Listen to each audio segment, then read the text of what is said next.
Okay, ladies and gentlemen, time for another walk and talk video, and I have no grand stories today, but last night, oh man, stumbling here. Okay, so last night, my daughter and I had a good old-fashioned 1970s sit around the record player and listen to records and Bluetooth.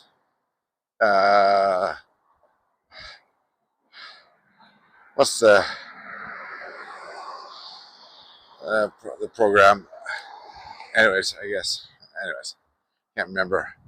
I'll think of it later. But anyways, she already has a record player in her room that I got her.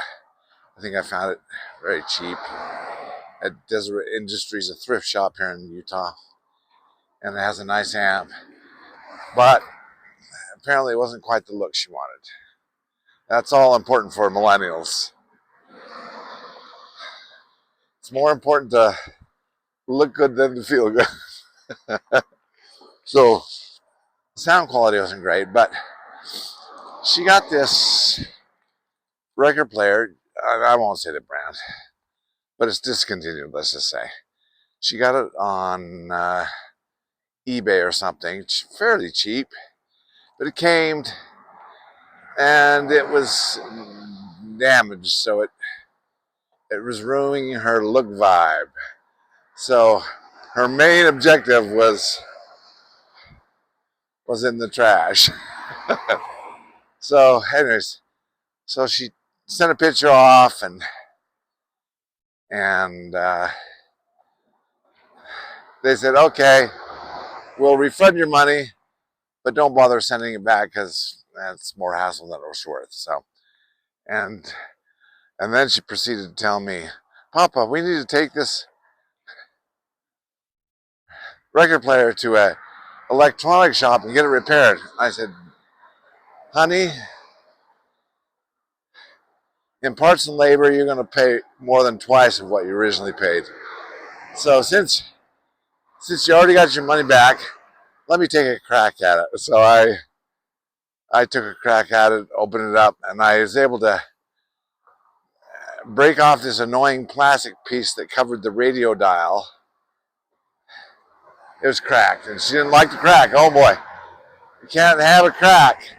But I was able to get it out, and then I put it back together, had a couple extra screws,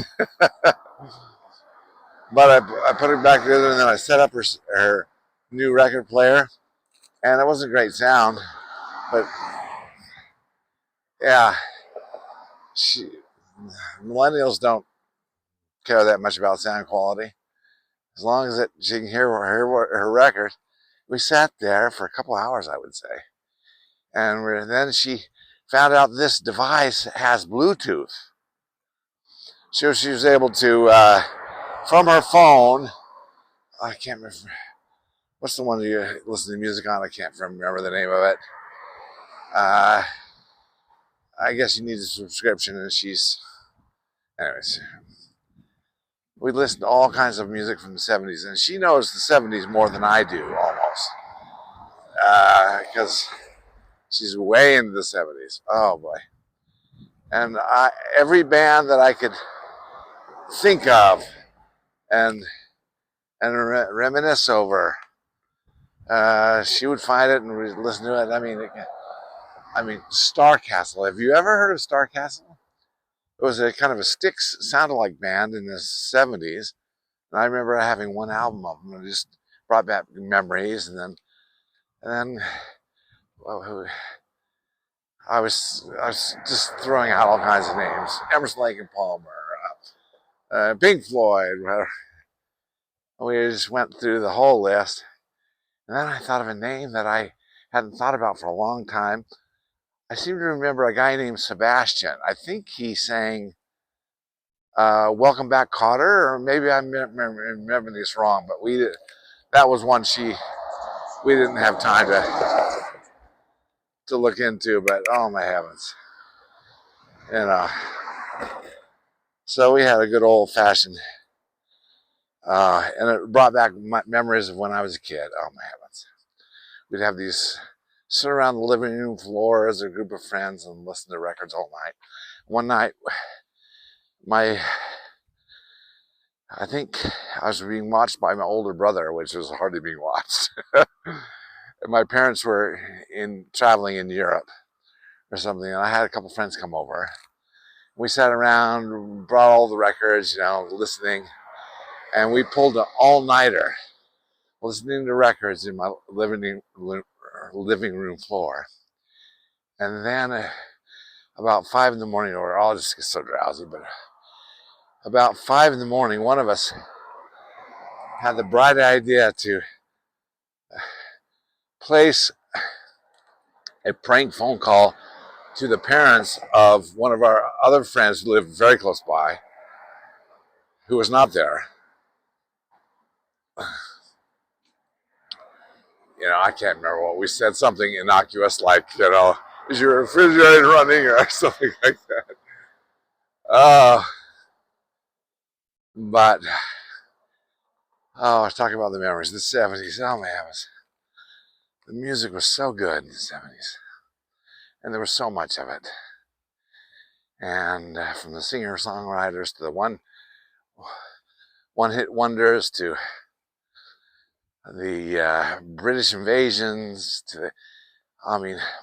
my daughter even played me a couple of Alan Parsons Project.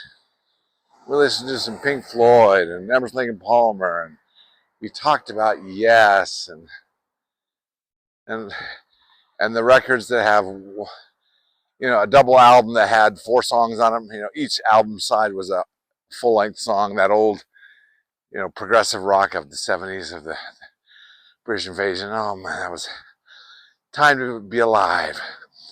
Oh, and then she played some Steelers Wheel, and come to find out something I never knew.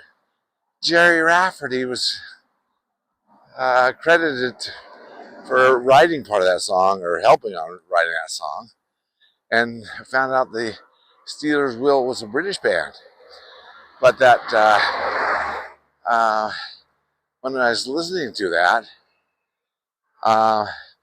it sounded like a typical U.S. band, but I guess back in the Stuck in the Middle with You or something, that song.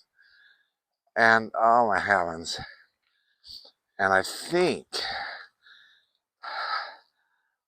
oh my heavens, this brings back another memory. I think it was that song that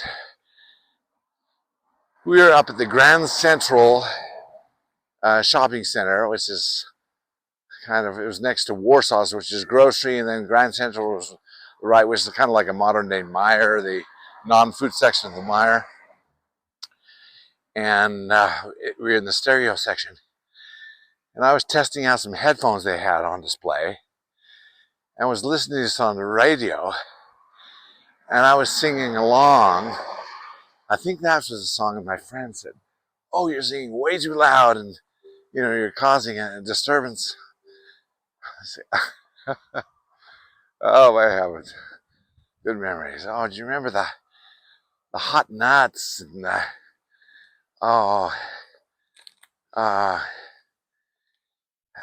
just love looking at videos of stores back in that day when they had, like this, not that I'm a smoker or anything, but cigarettes, all kinds of cigarettes stacked to the ceiling.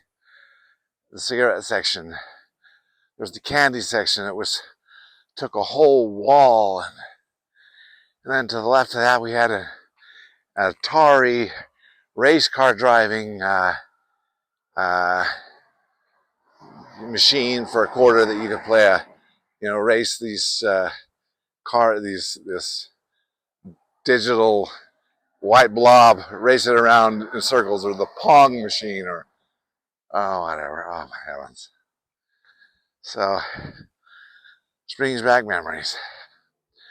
So that is my first story. Oh wow, more reminiscing than anything, but thank you for listening. I hope you enjoyed some of that. Thank you. Bye-bye.